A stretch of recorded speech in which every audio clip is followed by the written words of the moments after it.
اعوذ باللہ من الشیطان الرجیم، بسم اللہ الرحمن الرحیم۔ سورۃ قدر 5 آیات پر مشتمل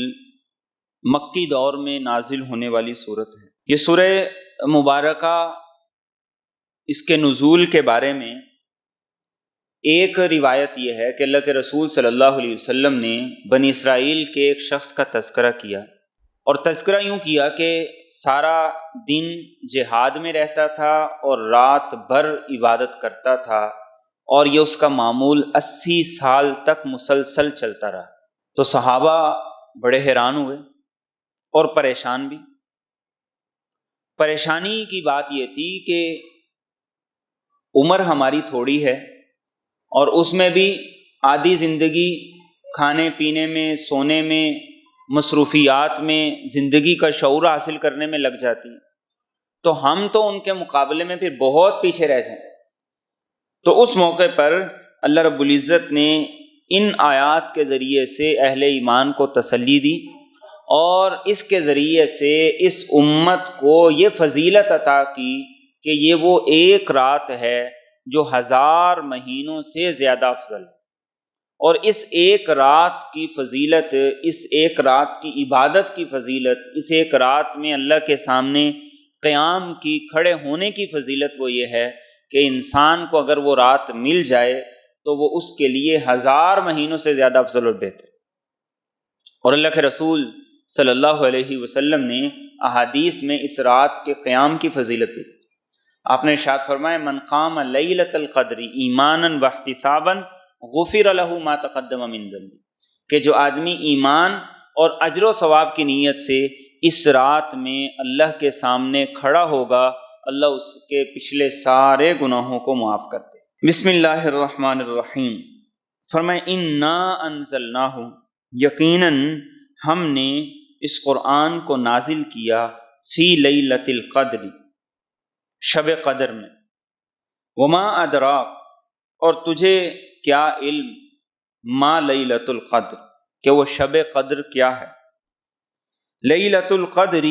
خیر من الف شہر، یہ شب قدر 1000 مہینوں سے زیادہ بہتر ہے۔ ان 3 آیات میں اللہ رب العزت نے اس رات کی فضیلت کی وجہ بتا دی، کہ اس رات کی فضیلت کی وجہ وہ یہ ہے کہ اس رات کو اللہ نے قرآن کے نزول کے لیے منتخب کی، اور اس کی اہمیت کو سوال کے انداز میں واضح کی۔ فرمایا ہم نے اس قرآن کو لیلۃ القدر میں اتارا، شب قدر میں اتارا۔ پھر سوال یہ کیا کہ تجھے نہیں پتا کہ اس رات کی قدر و وقعت کیا ہے، اس رات کا مقام اور مرتبہ کیا ہے۔ اور تیسری رات میں پھر یہ بتایا کہ اس رات کا مقام اور اللہ کے ہاں قدر و وقعت یہ ہے کہ یہ رات 1000 مہینوں سے زیادہ بہتر اور افضل۔ اس رات میں عمل، اس رات میں نیکی، وہ 1000 مہینے عبادت کرنے سے زیادہ افضل بھی ہے اور زیادہ بہتر بھی۔ سورت کا نام بھی اسی نسبت سے ہے، قدر۔ قدر کے 2 معنی ہیں، 2 تفسیریں ہیں۔ ایک قدر کا معنی ہے تقدیر سے اور قسمت سے، یعنی یہ وہ رات ہے جس رات میں اللہ رب العزت نے انسانوں کی قسمت اور تقدیر کو بدلنے کے لیے اس کتاب کو نازل کی۔ یعنی یہ وہ کتاب ہے جو مکہ کے لوگوں کی بھی اور پوری دنیا کے انسانوں کی تقدیر بدل دے گی، ان کی قسمت جگا دے گی۔ یہ وہ کتاب ہے، اس اعتبار سے یہ قرآن وہ کتاب ہے جس کے ذریعے سے اللہ کے رسول صلی اللہ علیہ وسلم نے بھی فرمایا، ان اللہ یرفع بہذا الکتاب اقواما ویضع بہا آخرین، اس کتاب کی بدولت اللہ بہت سی قوموں کو عزت اور مقام عطا کرے گا، اور بہت سے لوگ اس کتاب کو چھوڑنے کی وجہ سے ذلیل و رسوا ہوں۔ اور دوسرا قدر کا معنی ہے شرف اور فضیلت والی، یعنی یہ وہ رات ہے جس کی شرف اور فضیلت اور مقام کو اللہ نے بڑھا دیا ہے، اور بڑھانے کی وجہ کیا ہے کہ اس رات کو اللہ رب العزت نے نزول قرآن کے لیے مختص کیا۔ سورہ بقرہ میں بھی شہر رمضان الذی انزل فیہ القرآن، رمضان کے مہینے میں اس قرآن کو نازل کیا۔ رمضان کے مہینے میں یا اس لیلۃ القدر میں قرآن کے نزول کا مطلب یہ ہے کہ اس رات میں قرآن کے نزول کا فیصلہ کیا گیا، اور پھر وہ 23 سال کے عرصے میں اللہ کے رسول صلی اللہ علیہ وسلم پر مختلف مراحل میں، مختلف مواقع پر اور مختلف جگہوں پر نازل ہوتا رہا۔ اور ایک تفسیر یہ کی گئی ہے کہ اس رات میں اللہ رب العزت نے لوح محفوظ سے آسمان دنیا پر اس قرآن کریم کو نازل کیا، اور وہاں سے پھر آپ صلی اللہ علیہ وسلم کے قلب اطہر پر جبریل امین مختلف مواقع پر لے کر اترتے تھے جیسے اللہ کی طرف سے حکم ہوتا تھا، اور 23 سال کے عرصے میں یہ قرآن کریم مکمل ہوا ہے۔ اور یہ وہی رات ہے جس کو سورہ دخان میں فرمایا گیا انا انزلناہ فی لیلۃ مبارکہ، کہ ہم نے اس قرآن کو ایک مبارک اور بابرکت رات میں نازل کیا۔ تو گویا کہ قرآن خود مبارک بابرکت ہے، جس رات میں اس کو نازل کیا گیا وہ مبارک بابرکت ہے، جس نبی پر یہ کتاب اتری وہ بھی مبارک بابرکت ہے، اور وہ امت بھی بڑی مبارک اور بابرکت ہے کہ جو اس قرآن کو پڑھتی ہے، اس کو اپنی زبانوں سے اس کا ورد کرتی ہے اور اس کو اپنے سینوں میں محفوظ کرتی ہے۔ ایک حدیث طیبہ میں آتا ہے کہ اللہ کے رسول صلی اللہ علیہ وسلم نے فرمایا زمین اور آسمان کی تخلیق سے 50,000 سال پہلے اللہ رب العزت نے فرشتوں کے سامنے سورہ یاسین اور سورہ رحمان کی تلاوت کی، زمین اور آسمان کی تخلیق سے 50,000 سال، اور یہ 50,000 سال محدثین لکھتے ہیں کہ ہماری گنتی کے اعتبار سے نہیں بلکہ اللہ کی گنتی کے اعتبار سے، اور وہ اللہ کی گنتی کیا ہے کہ ہمارے 1000 سال وہ اللہ کے ہاں ایک دن، وَإِنَّ یومن عند ربک کالف سنۃ مما تعدون۔ تو اندازہ کیجئے کہ زمین اور آسمان کی تخلیق سے کتنا وقت پہلے اللہ نے سورۃ یاسین اور سورہ رحمان ان کی فرشتوں کے سامنے تلاوت کی۔ یہ سورتیں اپنے اعتبار سے بھی بڑی خصوصیت رکھتی ہیں، ایک کو قرآن کا دل کہا گیا، ایک کو قرآن کی دلہن کہا گیا، زینت کہا گیا۔ تو فرشتوں نے سنی تو انہوں نے ان صورتوں کو سننے کے بعد یہ کہا کہ وہ امت بڑی مبارک ہے جس امت پر یہ قرآن نازل ہوگا، اور وہ زبانیں بڑی مبارک ہیں جو زبانیں اس قرآن کی تلاوت کریں، اور وہ سینے بڑے مبارک ہیں جو سینے اس قرآن کو اپنے اندر محفوظ کریں گے۔ تو فرمایا ہم نے اسے بابرکت رات میں نازل کیا، اور رمضان المبارک کا بابرکت مہینہ وہ ہے جس میں اللہ نے ساری آسمانی کتابوں کو نازل کی۔ چنانچہ ایک حدیث جسے حضرت واصلہ بن اسقع رضی اللہ تعالیٰ عنہ روایت کرتے ہیں، مسند احمد میں ہے، بیہقی میں ہے، اللہ کے رسول صلی اللہ علیہ وسلم نے فرمایا ابراہیم علیہ السلام کے جو صحیفے تھے یہ 1 رمضان کو اللہ کی طرف سے نازل کیے گئے، اور تورات 6 رمضان کو نازل کی گئی، اور انجیل 13 رمضان کو، اور یہ قرآن کریم 24 رمضان گزرنے کے بعد یعنی 25ویں رات کو اللہ نے اس قرآن کریم کے نزول کا فیصلہ کیا، یا یہ قرآن کریم 25ویں رات لوح محفوظ سے آسمان دنیا پر اتارا گیا۔ تو ساری کتابیں اللہ نے اس رمضان المبارک میں، اور قرآن کو رمضان کے اندر جو سب سے اہم رات ہے لیلۃ القدر، اس رات کے اندر اللہ رب العزت نے نازل کی۔ تو فرمایا یہ وہ رات ہے جو 1000 مہینوں سے زیادہ افضل ہے۔ اب آپ اپنی قسمت کا اور اپنی خوش بختی کا اندازہ لگائیے کہ جس کو زندگی میں 20 دفعہ یا 30 مرتبہ اس رات کو، اس رات کی عبادت کو، اس رات میں اللہ کے سامنے کھڑے ہونے کو موقع مل گیا، اس کی زندگی، اس کے نامہ اعمال میں کتنی ترقی ہو کہ ایک لیلۃ القدر اس کے لیے 1000 مہینوں سے افضل۔ اور وہ آدمی کتنا بد نصیب ہوگا جس کو زندگی میں کئی مرتبہ رمضان ملا لیکن اس نے کبھی بھی اس کی قدر نہ کی، اور کبھی بھی اس رات کو پانے کے لیے اس نے تگ و دو اور کوشش نہ کی۔ اور آگے فرمایا تنزل الملائکۃ والروح، اترتے ہیں فرشتے بھی اور روح الامین یعنی جبریل امین بھی فیہا اس رات میں بِإِذْنِ رَبِّهِمْ اپنے رب کے حکم سے من کل امرن ہر حکم لے کر سلام یہ سراپا سلامتی ہی حتی مطلع الفجر یہ رات طلوع صبح تک رہتی ہے. یہ اس رات کی خصوصیت بھی ہے اور فضیلت بھی ہے، اور وہ خصوصیت اور فضیلت یہ ہے، اور احادیث میں اس کی مزید وضاحت یہ کی گئی ہے کہ اس رات میں اللہ کے فرشتے بھی جبریل امین بھی اس زمین پر اتنی تعداد میں اترتے ہیں جن کی تعداد کو اللہ کے علاوہ کوئی نہ جانتا ہے نہ گن سکتا ہے، اور وہ پوری دنیا میں پھیلتے ہیں،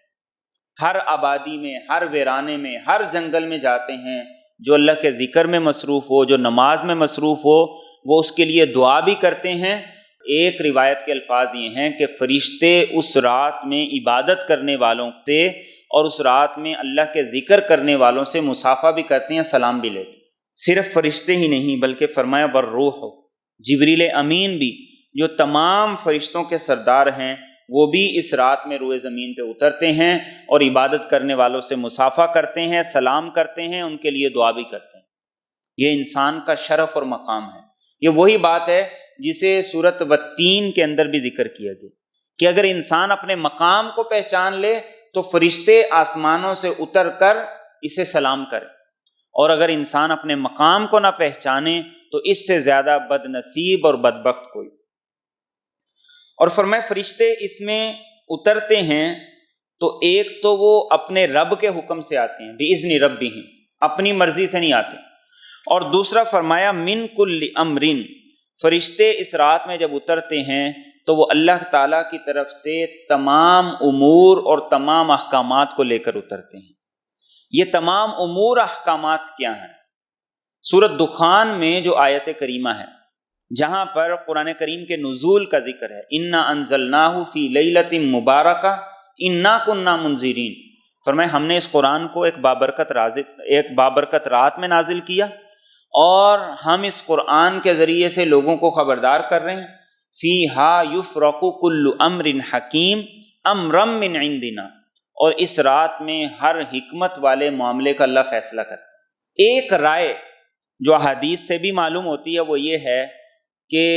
یہ فیصلے والی رات وہ شب براءت کی رات ہے، لیکن زیادہ تر محدثین کی مفسرین کی یہ رائے ہے کہ ایک سال کے جو فیصلوں کی رات ہے وہ دراصل یہ شب براءت ہے، شب قدر ہے. اس رات میں اللہ ایک سال کے فیصلے کرتے ہیں، اور اسی کی طرف من کل امرن میں اشارہ ہے. اور بعض محدثین نے دونوں کے اندر ایک تطبیق بھی دی ہے، درمیانی راہ بھی نکالی ہے. دونوں احادیث کے اندر جو درمیانہ راستہ ہے وہ بھی نکالا ہے. وہ یہ لکھتے ہیں کہ شب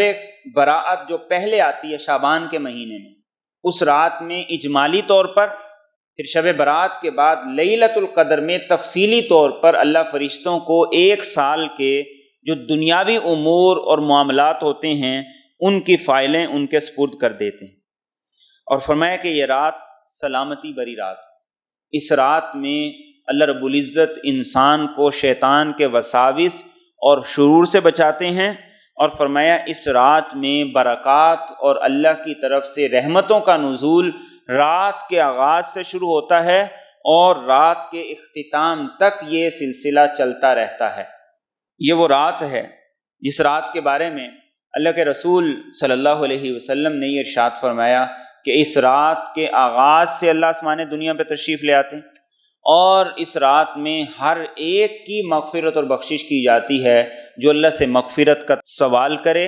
اللہ سے مغفرت طلب کرے، استغفار کرے، توبہ کرے، اللہ کے سامنے التجا کرے، آہوزاری کرے اور اپنی عرضی اپنی درخواست اللہ کے سامنے رکھے، اللہ اسے خالی ہاتھ واپس نہیں کرتے. لیکن آپ نے فرمایا کچھ لوگ ایسے ہیں جن کی اللہ رب العزت اس بابرکت رات میں بھی مغفرت اور بخشش نہیں کرتے.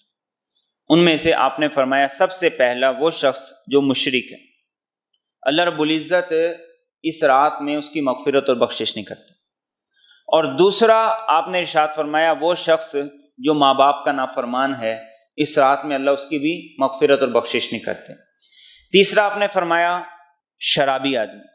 جو شراب پینے والا ہے، جب تک وہ توبہ نہیں کرتا اللہ اس رات میں اس کی بھی مغفرت اور بخشش نہیں کرتے۔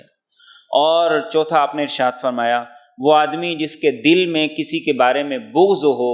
حسد ہو، کینہ ہو، میل ہو، اس رات میں اللہ اس کی بھی مغفرت اور بخشش نہیں کرتے جب تک کہ وہ توبہ نہیں کر لیتا اور جب تک کہ وہ اپنے دل کو اس میل سے پاک اور صاف نہیں کر لیتا۔ اب یہ رات کون سی رات ہے؟ روایات سے یہ پتہ چلتا ہے کہ ایک مرتبہ اللہ کے رسول صلی اللہ علیہ وسلم نے رمضان کے پہلے عشرے میں اس رات کی تلاش اور جستجو اور طلب کے لیے اعتکاف کی، پہلے 10 دن۔ تو جب پہلا عشرہ مکمل ہوا، جبریل امین نے آپ کو آ کر یہ بتایا کہ وہ رات اس عشرے میں نہیں ہے، اگلے عشرے میں تلاش کیجیے۔ چنانچہ آپ نے پھر دوسرا عشرہ رمضان کا اعتکاف کیا۔ جب دوسرا عشرہ مکمل ہوا تو جبریل امین نے بتایا کہ وہ اس عشرے میں بھی نہیں ہے، اگلے عشرے کا بھی اعتکاف کیجیے۔ تو پھر آپ نے رمضان کے تیسرے عشرے کا بھی اعتکاف کیا، اور یہ زندگی میں ایک مرتبہ آپ نے گویا کہ پورے رمضان کا اعتکاف کیا، اور ایک مرتبہ زندگی میں آپ نے 20 دن کا اعتکاف کیا۔ اور 20 دن کا اعتکاف آپ نے اس لیے کیا کہ ایک رمضان آپ کسی عذر کی وجہ سے اعتکاف نہیں فرما سکے، تو اگلے رمضان آپ نے 20 دن کا اعتکاف کیا۔ یہ بات میں پہلے بھی کئی دفعہ عرض کر چکا ہوں کہ نیکی پر استقامت اگر چاہتے ہیں،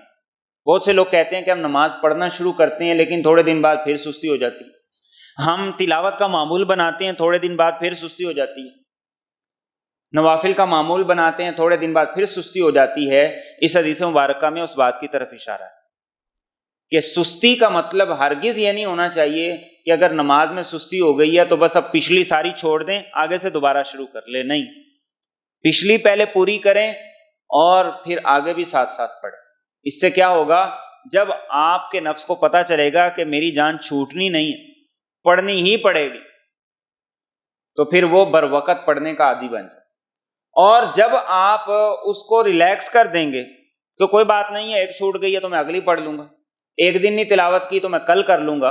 2 دن تسبیحات نہیں کی تو 4 دن بعد کر لوں گا، اس طرح انسان استقامت کسی بھی عمل میں اختیار نہیں کر سکتا۔ اور عام معمول یہ تھا کہ اللہ کے رسول صلی اللہ علیہ وسلم رمضان کا جو آخری عشرہ ہوتا تھا اس میں ہر سال اعتکاف کیا کرتے تھے۔ یہ وہ سنتیں ہیں جو دائمی سنتیں۔ ہم میں سے کتنے لوگ ایسے ہیں جو 60 سال سے عمر ان کی تجاوز کر چکی، لیکن زندگی میں ایک مرتبہ بھی اعتکاف نہیں کی؟ کیا زندگی میں ایک مرتبہ بھی 10 دن کا موقع نہیں ملا کہ ہم اسے اللہ کے لیے نکال دیں، وقف کر دیں، اپنے نبی کی اطاعت و سنت؟ کم از کم زندگی میں ایک مرتبہ اعتکاف ضرور،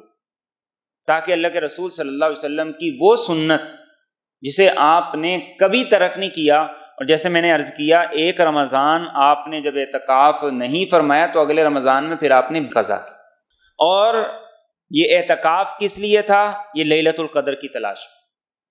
اللہ کے رسول صلی اللہ علیہ وسلم کو ابتدائی طور پر اللہ کی طرف سے اس رات کی تعیین اور اس رات کے بارے میں بتا دیا گیا۔ چنانچہ آپ بتانے کے لیے جب نکلے تو روایات میں آتا ہے آپ نے 2 لوگوں کو جھگڑتے ہوئے دیکھا، اور اس نحوست سے اللہ نے اس رات کی تعیین اٹھا لی۔ اس سے آپ اندازہ کیجئے کہ لڑائی اور جھگڑا کتنی منحوس چیز ہے۔ آج ہر جگہ لڑائی، ہر جگہ جھگڑا ہے، گھروں میں بھی، مسجدوں میں بھی، مارکیٹوں میں بھی، سیاست میں بھی، ہر جگہ پہ لڑائی جھگڑا۔ تو تعیین اللہ نے اٹھا لی، اور تعیین اٹھانے کے بعد اب خود اللہ کے رسول صلی اللہ علیہ وسلم کی زندگی کا ہم مطالعہ کریں تو اسے پتہ چلتا ہے کہ آپ کی زندگی میں بھی لیلۃ القدر وہ ایک مخصوص رات میں نہیں تھی۔ بعض روایات سے پتہ چلتا ہے کہ وہ 21ویں کی رات تھی، بعض سے پتہ چلتا ہے کہ وہ 23ویں کی رات تھی، بعض میں پتہ چلتا ہے کہ وہ 25ویں تھی، 27ویں تھی۔ یعنی اس طریقے سے آپ کی زندگی میں بھی جو لیلۃ القدر تھی وہ ان طاق راتوں میں مختلف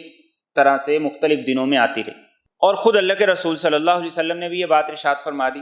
آپ نے فرمایا کہ اس رات کو آخری عشرے میں تلاش کرو، اور پھر آخری عشرے میں آپ نے فرمایا کہ طاق راتوں میں زیادہ اہتمام کے ساتھ اس رات کو تلاش کرو۔ ہم نے اس رات کو فکس کر لیا اپنی طرف سے، ایک عمومی ماحول بن گیا، اور یہ صرف پاکستان میں نہیں، پوری دنیا میں یہ عمومی ماحول بن گیا ہے کہ جو 27ویں شب ہے بس وہی لیلۃ القدر۔ جب اللہ کے رسول صلی اللہ علیہ وسلم نے متعین نہیں کی تو میں اور آپ کیسے اس کو متعین کر سکتے؟ اور پھر اس کی تعیین نہ ہونے میں بھی بہت سی حکمتیں، اس لیے کہ اگر تعیین ہو جاتی تو جو آدمی اس میں عمل کر لیتا اس کے لیے تو یقیناً بڑی سعادت کی بات، لیکن تعیین کے بعد جو اس رات میں عمل نہ کرتا اس کے لیے یقیناً اللہ کی طرف سے بڑی سخت سزا ہوتی، بڑی پکڑ ہوتی۔ تو اس تعیین نہ ہونے میں بھی اللہ رب العزت نے بڑی حکمتیں رکھی، اور پھر تعیین نہ ہونے میں انسان ایک رات کی بجائے زیادہ راتیں اللہ کے سامنے جھکتا ہے، زیادہ راتیں اللہ کے سامنے عبادت کرتا ہے۔ تو اس لیے اس رات کی اہمیت کو جان اور اس رات کی طلب کے لیے، جستجو کے لیے، تلاش کے لیے اعتکاف۔ اور اللہ کے رسول صلی اللہ علیہ وسلم نے اس رات کی جو فضیلتیں بیان کی، فضیلتوں کے ساتھ ساتھ اس رات کی کچھ علامات بھی آپ نے احادیث میں بیان کی۔ اب یہ جو علامات ہیں اس رات کی، یہ ضروری نہیں ہے کہ ہر آدمی کے مشاہدے میں آ جائیں۔ جس آدمی نے آخری عشرے میں قیام کر لیا، تہجد پڑھ لی اور اللہ کے سامنے کھڑے ہو کر اس نے قرآن کی تلاوت کر لی، تسبیحات کر لی، استغفار کر لیا، اسے تو لازمی طور پر لیلۃ القدر بہرحال مل ہی گئی۔ لیکن اللہ کے رسول صلی اللہ علیہ وسلم نے صحابہ کو اس رات کی کچھ علامات بھی بتائیں، اور وہ مختلف علامات ہیں جو مختلف احادیث میں ملتی ہیں۔ چنانچہ ایک حدیث میں جسے ابی بن کعب رضی اللہ تعالیٰ عنہ روایت کرتے ہیں کہ آپ صلی اللہ علیہ وسلم نے فرمایا کہ لیلۃ القدر کے بعد اگلی صبح کو جس وقت سورج طلوع ہوتا ہے تو وہ چاند کی مانند ہوتا ہے، اس کی شعاعیں بہت زیادہ نمایاں نہیں ہوتی۔ اور ایک دوسری حدیث میں آپ صلی اللہ علیہ وسلم کے سامنے صحابہ نے لیلۃ القدر کا تذکرہ کیا تو آپ نے فرمایا ہے کہ تم میں سے کس آدمی کو یاد ہے کہ جب وہ چاند طلوع ہوا تو وہ پیالے کے ایک ٹکڑے کی مانند تھا، یعنی اس رات میں چاند کی جو روشنی ہے وہ باقی دنوں کی بنسبت جو روشنی ہے اس سے مختلف ہوتی۔ ایک تیسری حدیث میں آپ صلی اللہ علیہ وسلم نے ارشاد فرمایا کہ لیلۃ القدر کی رات وہ رات ہوتی ہے جس میں موسم درمیانہ سا ہوتا ہے، نہ بہت زیادہ گرمی ہوتی ہے نہ بہت زیادہ سردی ہوتی ہے، اور فرمایا کہ سورج اس طرح اس رات کے بعد طلوع ہوتا ہے کہ اس کی سرخی عام دنوں کی بنسبت مدھم ہوتی۔ اور ایک اور حدیث میں آپ نے اس رات کی جو علامت بتائیں ان میں سے ایک علامت یہ بتائی کہ یہ وہ رات ہے جس رات میں اللہ کی طرف سے کوئی ستارہ ٹوٹ کر کسی شیطان کو نہیں مارا جاتا ہے، اس لیے کہ اس رات میں شیاطین کو اللہ رب العزت مکمل طور پر قید کر دیتے ہیں۔ اور ایک اور حدیث میں جو آپ نے اس رات کی علامات بتائیں ان میں سے ایک علامت آپ نے یہ بتائی کہ ہر روز جب سورج طلوع ہوتا ہے تو سورج کے طلوع کے وقت شیطان اس کے سامنے کھڑا ہوتا ہے تاکہ لوگ جو اس کی عبادت کرنے والے ہیں وہ اس وقت اس کو سجدہ کریں۔ لیکن آپ نے فرمایا کہ لیلۃ القدر کے بعد جب اگلے دن سورج طلوع ہوتا ہے تو اس دن اللہ رب العزت شیطان کو اس طلوع کے سامنے کھڑے نہیں ہونے دیتا، اور یہی وجہ ہے کہ عین طلوع کے وقت نماز اور سجدے کو منع کر دیا گیا ہے، کہیں اس کی ان لوگوں کے ساتھ مشابہت نہ ہو جو شیطان کو سجدہ کرتے ہیں اور اس کے سامنے جھکتے ہیں۔ بعض نشانیاں اور علامات وہ ایسی ہیں جو صحابہ کرام رضی اللہ تعالیٰ عنہم سے مروی ہیں، ان سے منقول ہیں۔ چنانچہ عبید بن عمران رضی اللہ تعالیٰ عنہ وہ کہتے ہیں کہ ایک رات میں بحیرہ قلزم کے پاس تھا، جب میں وہاں وضو کرنے لگا تو عمومی طور پر جو سمندر کا پانی ہوتا ہے وہ نمکین کھارا ہوتا ہے، لیکن جب میں نے پیا تو وہ بڑا میٹھا پانی تھا۔ میں نے حضرت عثمان غنی رضی اللہ تعالیٰ عنہ کو یہ بات بتائی تو حضرت عثمان غنی رضی اللہ تعالیٰ عنہ نے بتایا کہ لیلۃ القدر کے اندر اللہ رب العزت سمندر کے کھارے پانی کو بھی میٹھا کر دیتے ہیں، وہ رات وہ لیلۃ القدر کی رات تھی۔ اور اسی طریقے سے